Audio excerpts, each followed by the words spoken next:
അൽഹംദുലില്ലാഹി സ്വലവാത്തു വസ്സലാമു അലാ അഷ്റഫിൽ മുർസലീൻ വഅലാ ആലിഹി സ്വഹ്ബിഹി അജ്മഈൻ. അമ്മാ ബഅദ്. ബഹുമാനപ്പെട്ട ഉസ്താദുമാരെ, പ്രിയപ്പെട്ട രക്ഷിതാക്കളെ, കൂട്ടുകാരെ, അസ്സലാമു അലൈക്കും. ലോകത്ത് മൊത്തം മുത്തുനബിയുടെ കീർത്തനങ്ങൾ പാടിയും പറഞ്ഞും കൊണ്ടിരിക്കുന്ന ഈ സന്തോഷവേളയിൽ ഞാനും ചിലതും പങ്കുവെക്കാൻ റബ്ബ് തൗഫീഖ് ചെയ്യട്ടെ. ആമീൻ.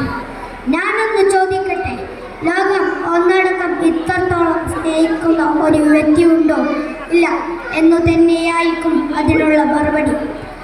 എന്തുകൊണ്ടും മാതൃകാപുരുഷനായ തിരുനബിയുടെ സന്ദേശം അദ്ദേഹത്തിൻ്റെ ജീവിതം തന്നെയാണ്. മറ്റുള്ളവർക്ക് വേണ്ടി വെളിച്ചം നൽകി സ്വയം ഒരുക്കിത്തീർന്ന ഒരു മെഴുകുതിരിയാണ് തിരുനബി തങ്ങൾ.